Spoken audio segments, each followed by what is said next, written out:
amazing viewers, a very pleasant evening to you all. Welcome to my channel. For some time, I think 2 weeks now, we've been hearing talk about the Jonathan possibly contesting in 2027, with some Nigerians saying that Jonathan should take a back seat. I remember, a video of one of the obedients talking about Jonathan taking a back seat.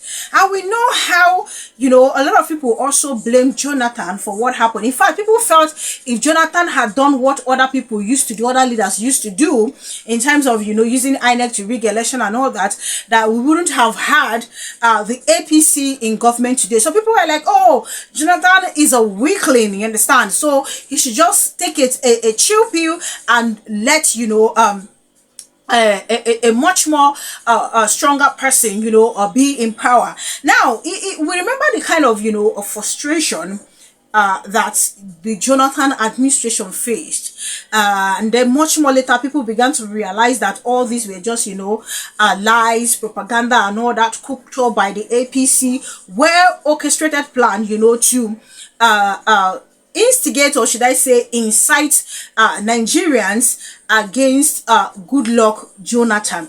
Now it baffles me going through the pages of paper and hearing the Northeast begging Jonathan for forgiveness, and how they try to torment or they frustrated his tenure.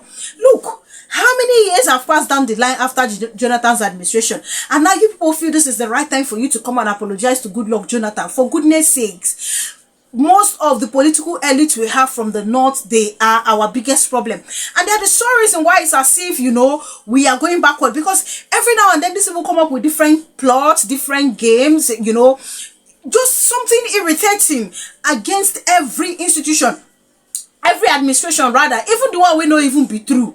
They go come out. Okay, we heard about Chibok girls. Chibok girls, we were talking about it during the Jonathan's time. And all of a sudden, when Buhari was in power, there was nothing like Chibok girls. It's as if the whole thing just vanished. Jonathan tried his whole best, to tackle the issue of Boko Haram. But what happened? Some people said, no, you have to leave him alone. They are just the freedom fighters and all that. In fact, they saw it as an opportunity to frustrate the Jonathan's administration, to alert Nigerians that Jonathan is incompetent to rule. And here we are today. Look, we know those person where they're incompetent, we know. We know. Even the Jonathan himself, even as much as the Northeast group is asking for forgiveness, we sure do know that a firm person would have done what he needed to do without looking at the faces of these individuals. Let's take, for instance, if for say now another country, you think somebody like Trump say go listen to the trash where people they talk. What needs to be done just so the lives and property of the people can be secured. So there is a report that some Northeast group rather, that they are begging good luck Jonathan for forgiveness, and saying all the stuff that they did during his administration, which for me is just medicine after death. So I'm going to be reading part of what has been reported, but before that, let me show us this video. Inec, as usual, a video has gone viral of a politician and some Inec officials that were arrested in Ogun State with what is it called, cash or whatsoever for vote buying. They arrested for vote buying. So I'm going to show you the video and then we'll be back. 16th of August 2025.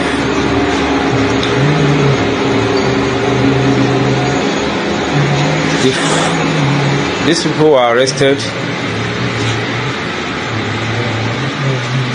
at Peru.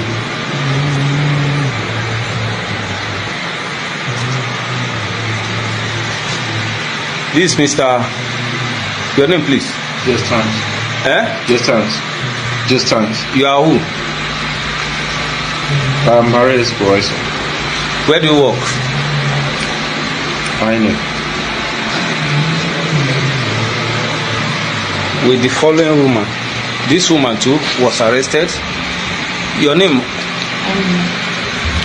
Where do you work? Inec.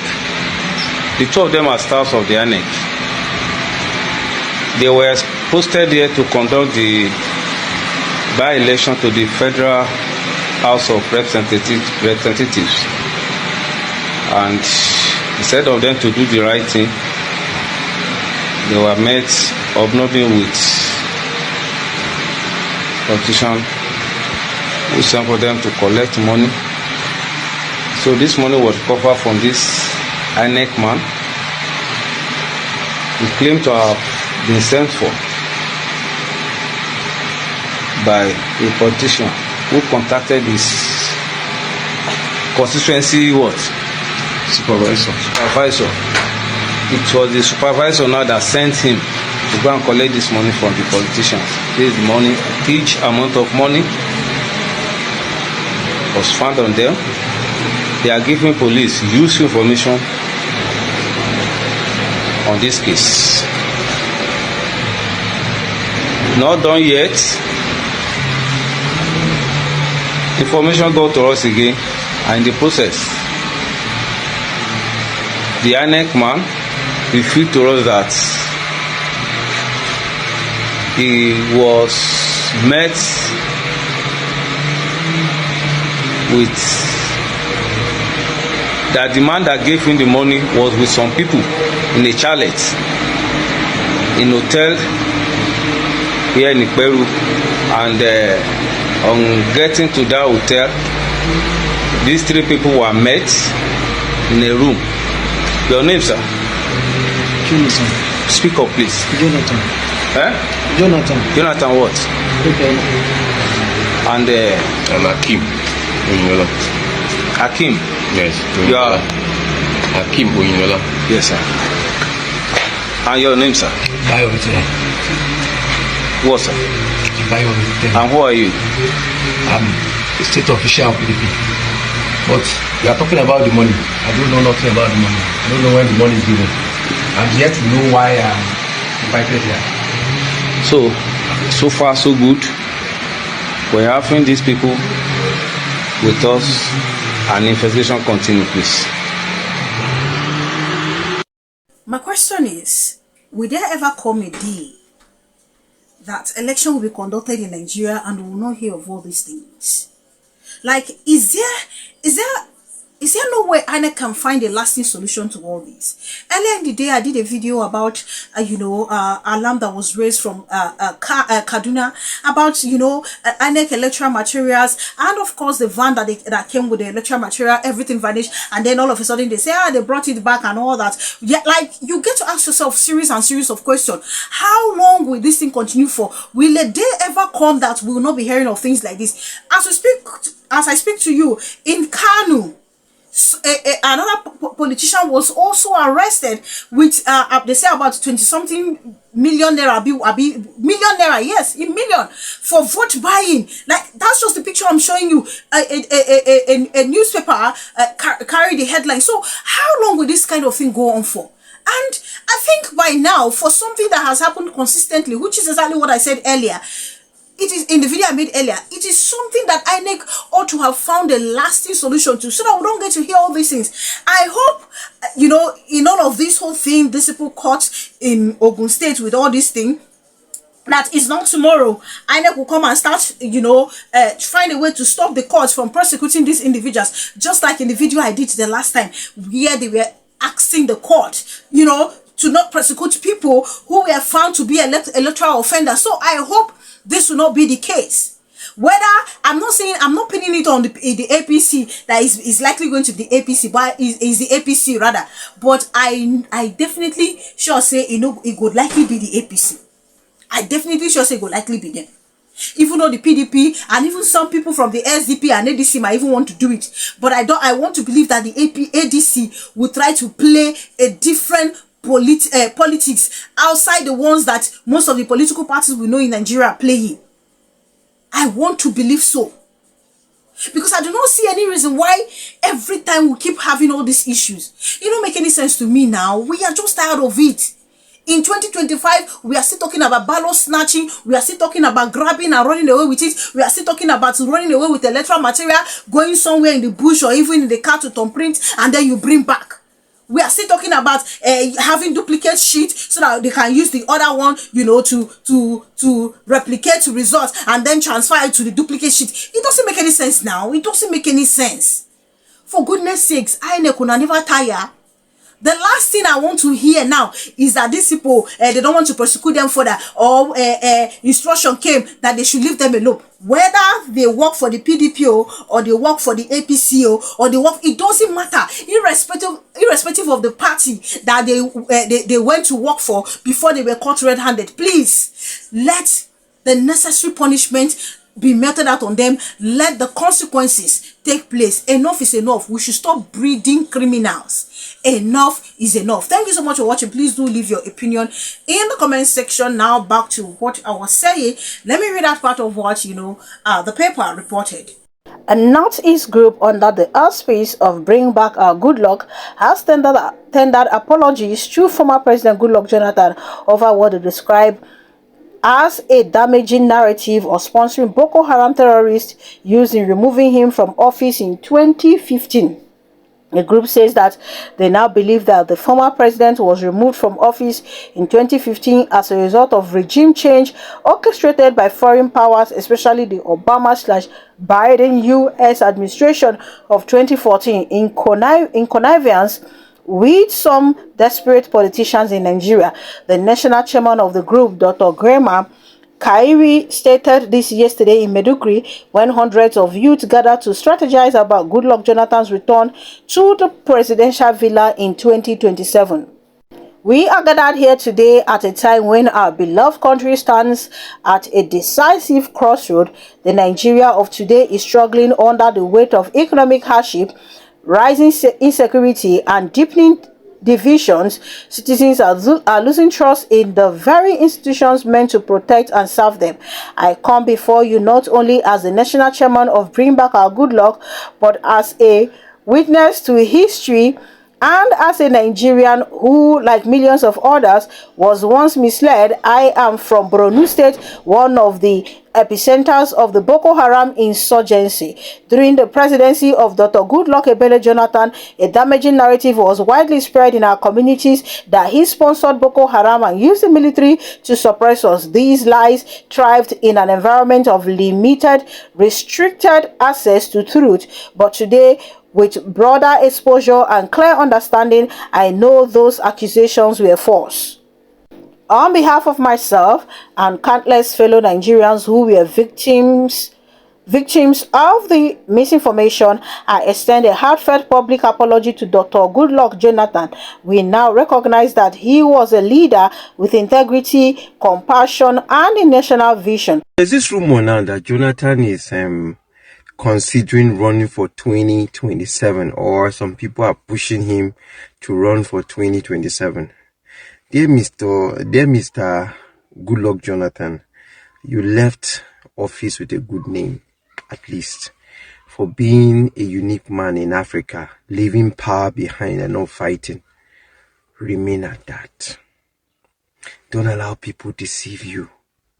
The realities of that time you left power and the current reality now is different. Some power mongers in the north might want you to come back, but the reality is that in the middle belt, a lot of people will not vote you.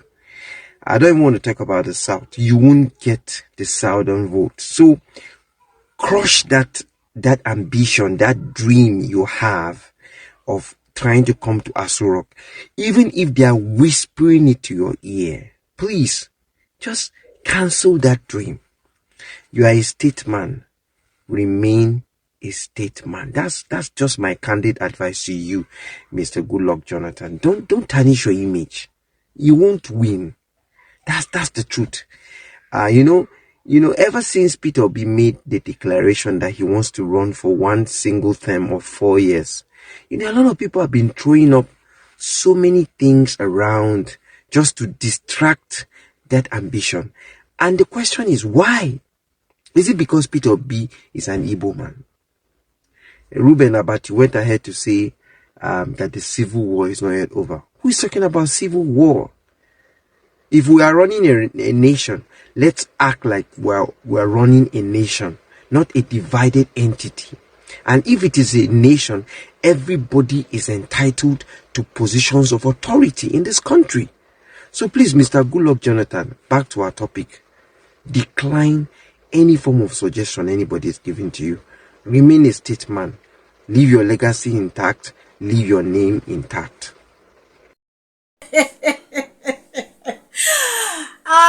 Reading this just made me laugh. No, going through the pages of the paper and reading this made me laugh. Okay, so these people, in fact, I feel they should go to Jonathan's place and apologize to him, because I saw the kind of, havoc, the kind of trouble that they caused during the time of Jonathan. Even though that Jonathan was really making effort to fight insurgency in the north, they made sure they frustrated Jonathan's administration. In fact, personally, I believe that Jonathan focused more on them than he focused on any other region. I believe Jonathan focused more on them than he did on any other region. Even the Buhari, who happens to be their own person, their own brother, how well did he focus on insurgency matter in the north? How well? He not even do reach wetin Jonathan do. But they did so much to Jonathan that they couldn't even have the balls to do it to the late former president. It is good that we are all alive witnessing all these things. Now they are saying bring back our Jonathan. They want Jonathan to come back to contest because Jonathan is the person that is so soft-hearted that we just want to meet every of their demand. Because these people, I don't notice, say, I'm sorry, most of those northern people, then they're very insatiable. Especially those their political figures. They are highly, highly insatiable. There is nothing you will do for them that is ever enough. Even if you chop off your neck, it is never enough. So even though Tinubu is a failure, if Tinubu leave today, even if Tinubu do all he needs to do, they will still complain. That's just the truth. They will complain. If Obi's thing enters, they will complain. Even when Obi will be doing, they will complain. I've come to notice that most of their political elites there, they are insatiable. And once they begin to run with a narrative, they make sure they sell it. They allow it to sink into the head of the gullible. So I so wait for the day that somebody will be in power that they will not complain. Especially when the person is not from the north. Because when the person is from the north, you rarely get to hear them talk. You rarely get to hear them lament the way they are lamenting. That one no mean say Tinubu no be failure. All this seeking for Jonathan like this, I feel it's because Jonathan is a cool type. Jonathan will concentrate the way he concentrated the last time. Jonathan, they can find a way, to emotionally blackmail Jonathan and he will fall for it. That's how I feel. Can these people just make sure that they call the government out where need be? Where they don't fail, they call them out. Not because, not because of their insatiable quest. No, they should do it when need be. Because I think by now they should realize that they are also part of the problem. Those political elites there. Is a hypocrisy for me. That's why I really get angry whenever I hear their elders forum or whatever forum come out to talk. It really get me mad. None of them even talk about the misplaced priority, the luxurious and extravagant spending of their governors. They don't even talk about it. So as you are castigating the federal government, you should also hold and criticize the state governors as well. One state governor will spend how many billions for cars. Another one will spend how many billions for scan. Another one will spend how many billions for kitchen utensils. How does that even make any sense? Meanwhile, they will have large number of people living in poverty. If they are doing their part and the federal government is doing his own part, I think by now things would have gotten better. But those governors have also turned out to be failures, just like the federal government. Obviously, it don't make any sense to me. Bring back Jonathan, bring back Jonathan. People don't they talk about before now say Jonathan need to take a seat. I'm just taking that as a rumor anyway. I don't know how true it is. I'm watching. I just took the whole thing with a pinch of salt. So I'll just wait as usual and wait for Jonathan. Good luck, Jonathan, to say this himself. So that's what I really wait for. But personally, I think I wouldn't want Jonathan to contest. If they like, let them continue doing all these things and not understand they are also part of the problem. Thank you so much for watching. Please do leave your opinion in the comment section. Kindly subscribe to my channel if you haven't done so. Click on the notification bell. The moment you subscribe, that's where you get to know as soon as I publish video. Thank you guys for the love. Thank you so much for all the support. God bless you immensely. I'm super grateful. Do enjoy the rest of your evening and see you guys in my other videos.